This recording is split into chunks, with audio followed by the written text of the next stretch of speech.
Olá galerinha do Blackboard, tudo bom com vocês? No vídeo de hoje nós iremos falar sobre shunt porte sistêmico. O shunt porte sistêmico é uma anomalia vascular muito comum na clínica cirúrgica de pequenos animais. E ele consiste em uma comunicação que não deveria existir entre a veia porta e os vasos da circulação sistêmica. Mas afinal, o que tem de tão ruim nisso? Bom, nesse momento, o sangue da veia porta ele é rico em toxinas e metabólitos que deveriam primeiro passar pelo fígado para sofrer aquela desintoxicação. Mas, no caso do shunt, o sangue, a veia porta se comunica e joga direto na circulação sistêmica, e isso é muito prejudicial para todos os outros órgãos do organismo. O shunt ele pode se apresentar de algumas formas, entre elas a intrahepática, na qual o shunt, ou seja, a comunicação, vai estar dentro do fígado. A extrahepática, a comunicação agora está fora do fígado. E isso é muito importante no momento da cirurgia, mas mais pra frente alguém te dá mais detalhes sobre isso. Também teremos a forma congênita e a forma adquirida. A forma congênita é aquela na qual o animal nasce com o shunt, ou seja, por um defeito embriológico, no momento do seu desenvolvimento fetal, houve a comunicação entre esses dois vasos. É mais comum e é muito comum em pequenos animais da raça Toy, essas coisas, e Yorkshires. Foca no Yorkshire.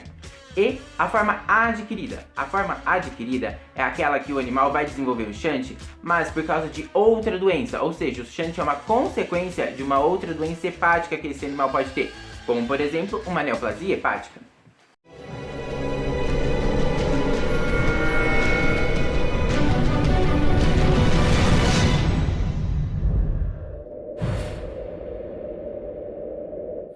As manifestações do shunt portosistêmico geralmente estão associadas à degeneração hepática e à dificuldade do fígado de exercer suas funções normais.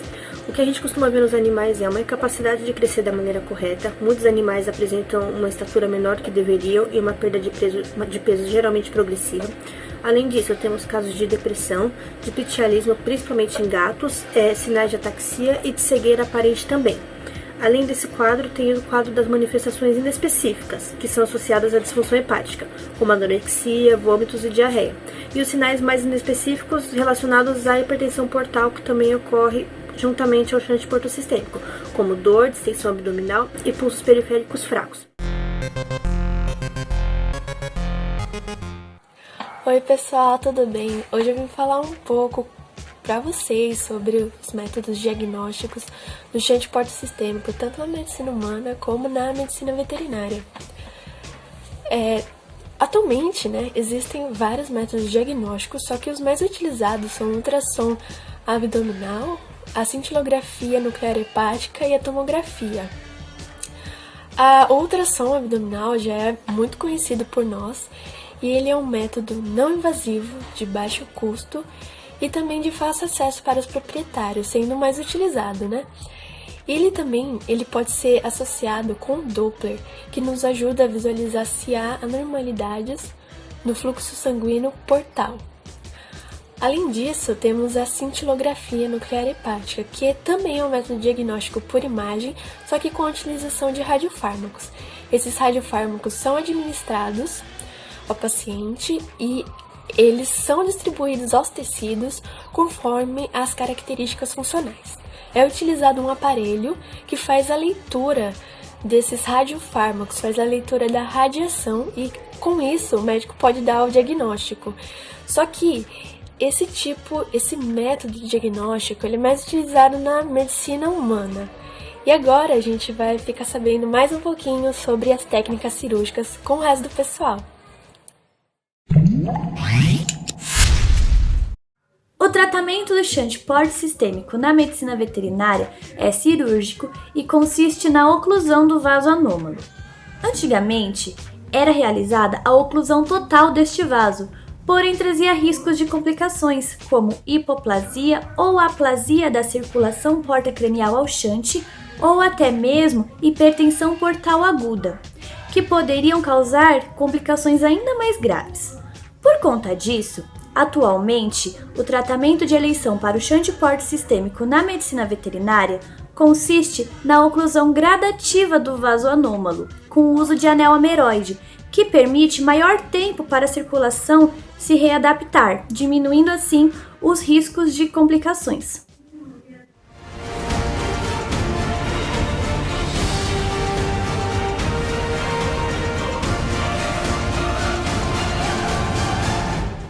Olá, eu vou falar rapidamente para vocês a diferença na medicina veterinária e a medicina humana relacionada ao shunt porte sistêmico, né? Essa comorbidade que ocorre bastante na raça Yorkshire, na espécie humana, na medicina humana, é uma condição muito rara de acontecer.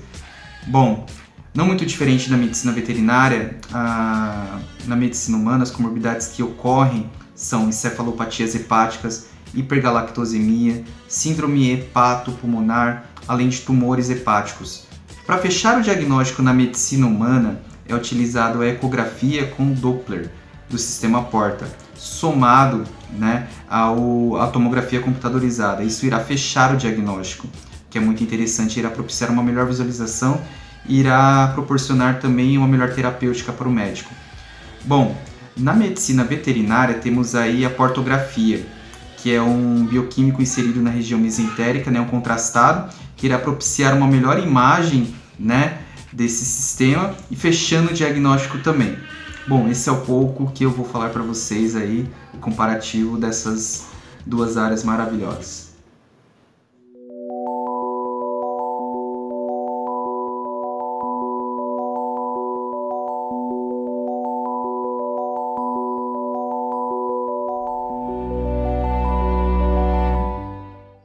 Atualmente, a técnica mais utilizada para a correção de shunt portosistêmico é com a utilização de um anel constritor ameroide.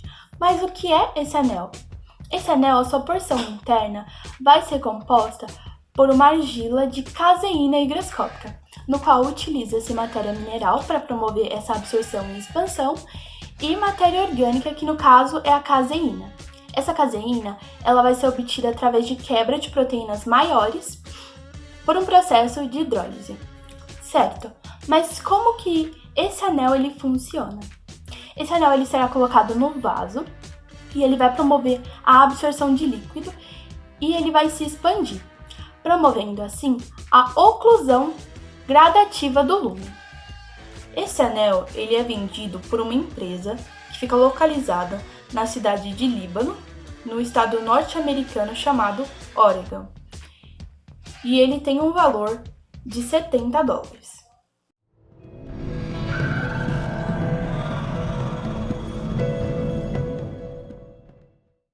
Olá! Hoje eu vim aqui conversar com vocês referente a uma técnica cirúrgica do shunt porto-sistêmico, que é através da argila e a caseína.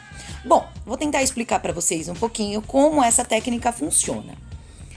Esse dispositivo ele é constituído por um material higroscópico de caseína, que vai absorvendo lentamente a água, dilatando e comprimindo progressivamente o shunt, observando-se a redução de cerca de 31% do diâmetro interno do anel após 8 semanas de cirurgia. Além disso, a reação do tipo corpo estranho, da inflamação e fibrose dos tecidos envolventes, é essencial para a oclusão completa do shunt. Alguns autores, para uma oclusão adequada, o diâmetro do constritor deve ser inferior a 5 milímetros. Contudo, o diâmetro interno do constritor deve ser maior que o diâmetro do shunt. E quando colocado, deve promover a atenuação em média de 25% para evitar a hipertensão portal aguda. Porém, esse método não é um método muito utilizado, mas existe dentro da medicina veterinária.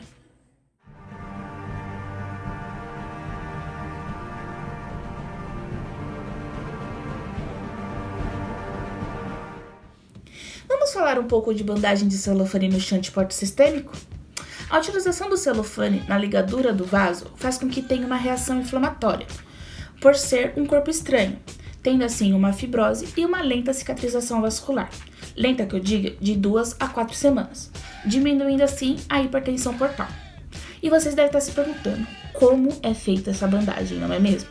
A bandagem é feita com celofane dobrado de 3 a 4 camadas, podendo ser de celofane de celulose ou o próprio celofane doméstico, desde que esteja esterilizado, claro, ou o celovete, que é produzido para uso veterinário. As camadas ficam bem espessas, mas ainda flexível, isolando o shunt e sendo prendido por grampos cirúrgicos.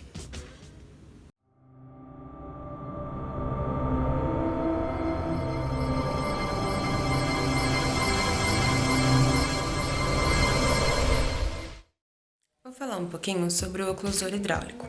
Ele é um dispositivo de silicone revestido com poliéster que será ligado a um cuff que será ligado a um portal de acesso. O cuff será suturado transcutâneo com fio inabsorvível em volta do shunt. A cada 2 semanas, você vai encher o cuff com soro fisiológico estéril até obter a oclusão total do shunt. E a vantagem é você conseguir controlar o grau de oclusão do shunt enquanto vai surgindo os sinais clínicos e os resultados dos exames laboratoriais.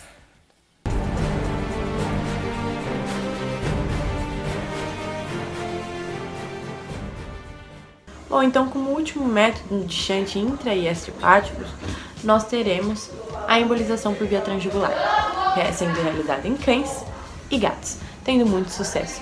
É uma técnica que consiste na colocação de material trombogênico no lumen do shunt através de um catéter, sendo guiado por fluoroscopia. Nesta técnica, irá causar um trombo em volta desse material embolizante, que vai causar uma oclusão progressiva do shunt. De todas, essa técnica é a menos invasiva, porém ela requer recursos mais especializados e multimoidais. Nessa mesma técnica, ela irá causar uma diminuição do fluxo sanguíneo imediato, por conta da presença de coils. E por conta dessa presença de coils, ela vai causar uma atenuação gradual à medida que os coils façam a formação de novos coágulos. É isso, nesse canal você irá aprender muito sobre shunt.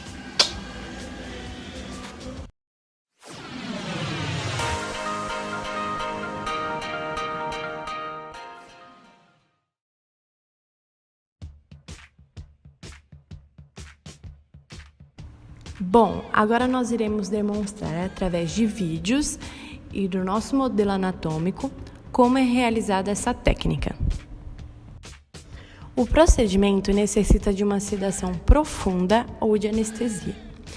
O animal é submetido à tricotomia para a cirurgia exploratória do abdômen total, porque pode ser necessária a conversão de uma intervenção minimamente invasiva e uma cirurgia aberta.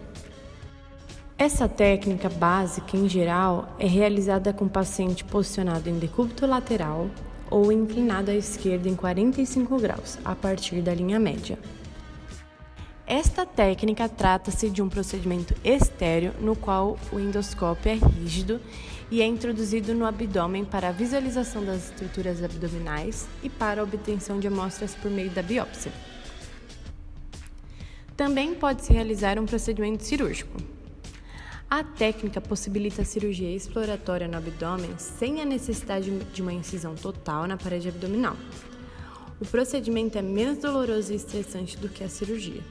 Para a visualização das estruturas do abdômen, é preciso induzir o dióxido de carbono através de um tubo na agulha ou em um trocarte que penetre a parede abdominal. E após introduzida, fixar a cânula para não sair o gás. Iniciar a exploração abdominal, fundamental que o cirurgião conheça a posição da câmera e tenha cuidado para assegurar que não mude a posição durante a exploração. Achando o fígado, localize a veia portal, a veia cava caudal e as veias renais e identifique onde está o desvio. Assim, isole e passe um fio de sutura ao redor do vaso, colocando o anel que irá ocluí-lo. Com o fechamento do vaso, aumenta a pressão portal e, por isso, durante toda a cirurgia, tem que observar se o aumento é muito grande. E em final de qualquer procedimento, uma vez finalizado o procedimento, o gás é extraído do abdômen pela abertura da válvula reguladora das cânulas e então removem-se as cânulas.